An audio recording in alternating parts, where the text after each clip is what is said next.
Alright, you turbo-revving young punk. Since Cup isn't here to straighten you out, I guess I get to do it. You can't chase after the master's old red car. He ain't got it no more. And you ain't going after any others either. And if you don't believe me, I'll whap you with my tail, just like this. You deserve that. Hello everybody, Sparkster1701 here.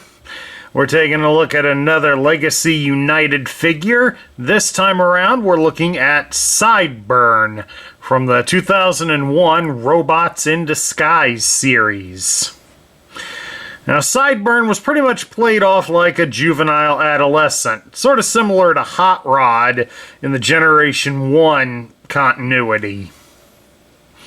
Probably as a slight homage to that, Sideburn here likes to chase after red vehicles.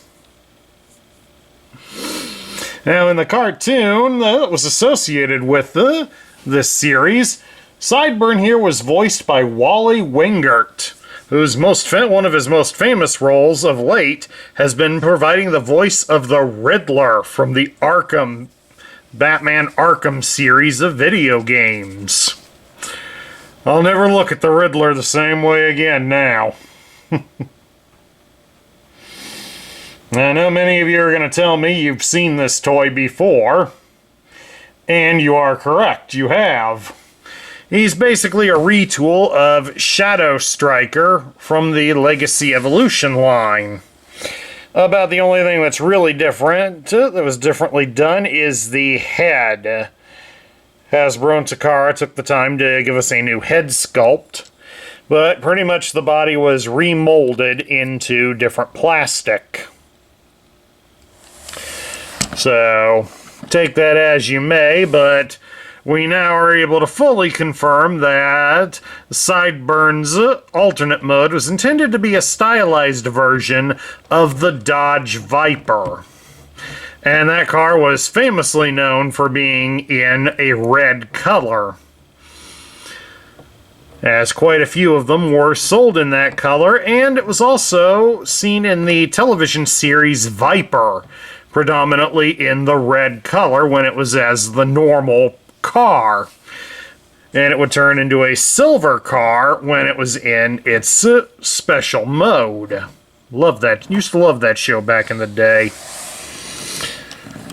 Oh, well, I'm just dating myself here, folks. Alright, let's take a look at Sideburn's accessories, and we will start with the bumper.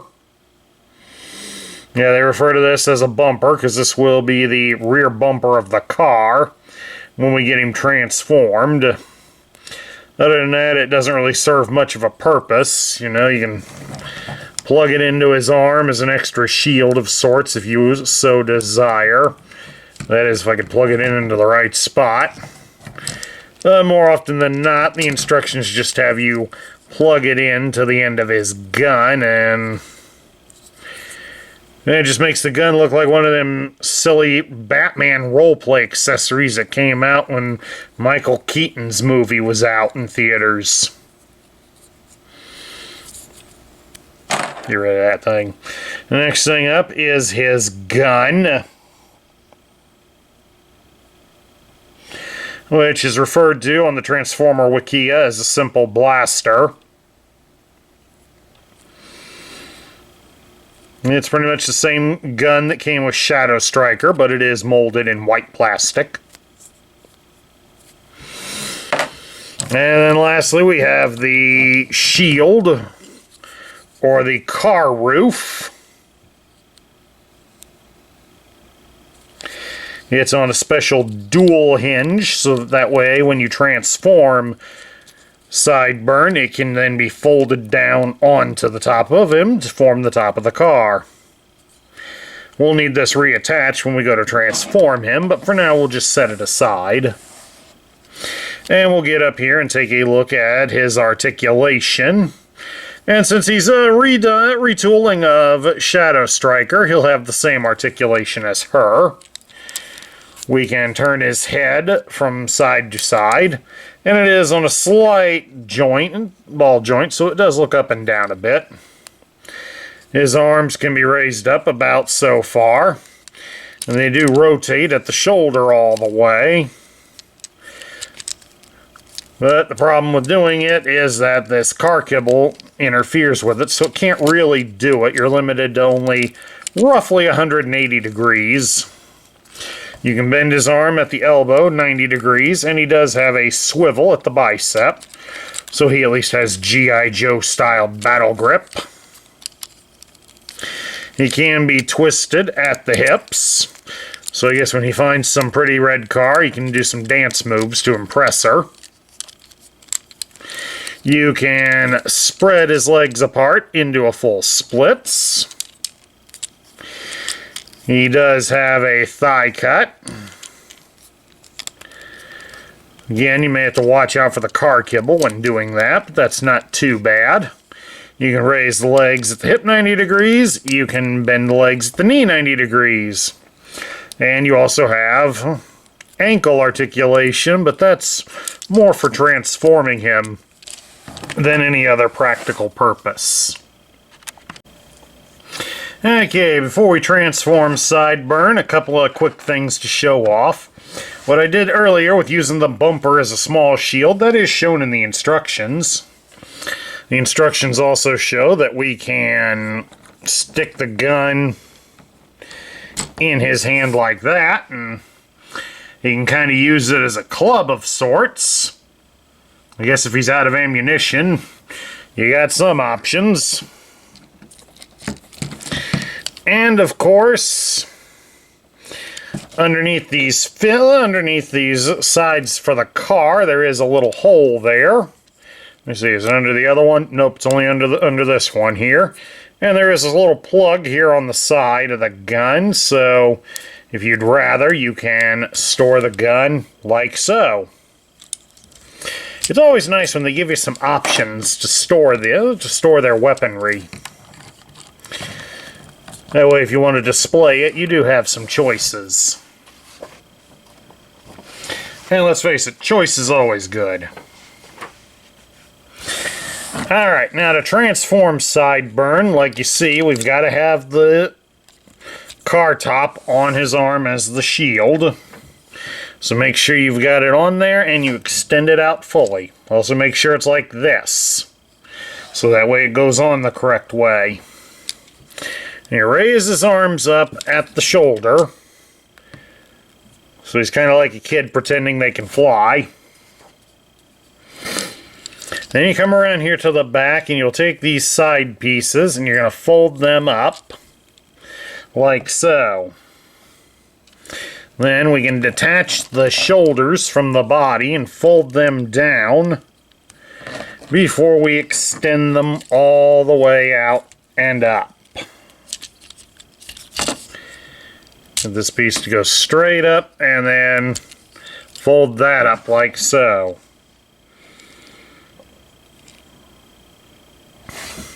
Now, once you've done that, you'll come up here to where the tires are on the shoulders, and you're going to fold those sections inwards. So it brings his arms forwards, like that. Whoops. Before we transform Sideburn, we have a couple of extra options to show off. It did show off in the instructions that you can plug the bumper in as a shield. They also show that the gun can be placed opposite ways in his hand. And then now he has a club. Something he can do if he runs out of ammunition. And then otherwise, underneath this panel, it has a little hole in there, and it can be used to attach the gun, because the gun has a small post on its side, so you can plug the gun in there, and then he can store the gun. Gives you a nice way to store the pieces, especially if you want to display him. Now, to transform Sideburn, you need to have the car top shield attached, or at least the instructions show that. And then you stretch it out like so. Make sure that this end is pointing down. stretch the arms out to the sides, like a kid that's going to go flying.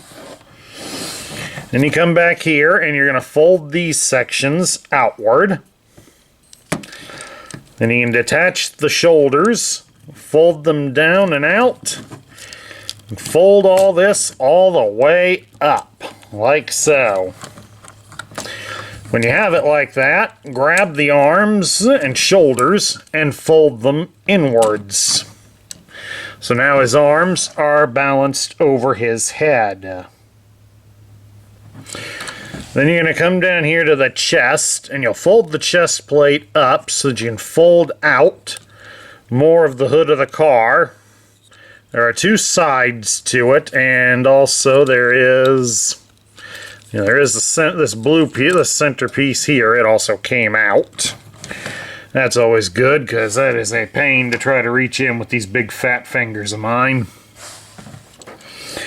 And we're going to turn him around, and we will fold his feet up at the ankles. They only go the one way, so don't try to fight it.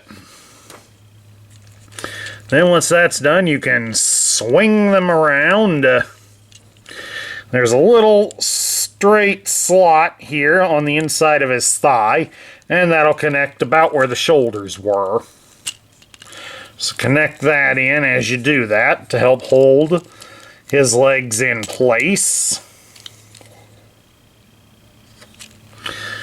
Plus also there's posts in under the back wheels that will connect to the feet. That way it will hold everything securely. Of course, once we've done that, we come back here and we get this section brought down to help form the front end of the car. This one I have always had a bit of a fight with. There we go, finally got it in. Once you've done that, you can fold these side pieces over. They should connect and help form the doors of the car. And of course, once you've done that, bring the arms down. Preferably bring the unshielded one down first, then bring down the other one. And then you can fold the shield so that it comes down and forms the top of the car. And then you take the bumper. The bumper has a post on the back, and it should connect into that hole. And then there you have it. A blue stylized Dodge Viper with a light blue flame job if you just have to get the light to hit it just right. And then you can go full on attack mode by adding the gun to the top. All in all, rather neat looking little vehicle. So now we get to my thoughts. What do I think of Sideburn? Well, like a lot of the others that are out there, and probably quite a few other reviewers have also been saying alongside me, I'm kind of getting fatigued out with all of the retools. I know making new toys is expensive, but if half the line is going to be retools of guys from earlier in the line, or even a line that came out a year or so ago, maybe you shouldn't make as many toys. It's hard enough to find a lot of these. I got nothing against Sideburn personally. I mean, he's basically doing another version of Hot Rod, which we've had done before, but every generation needs that type of character around, it seems. But all in all, it's still a nice representation, and I kind of like the paint job on Sideburn better than Shadow Striker. So, I guess that's more points in his favor. At any rate, that's my look at the Legacy United version of Robots in Disguise Sideburn. I hope you all enjoyed it.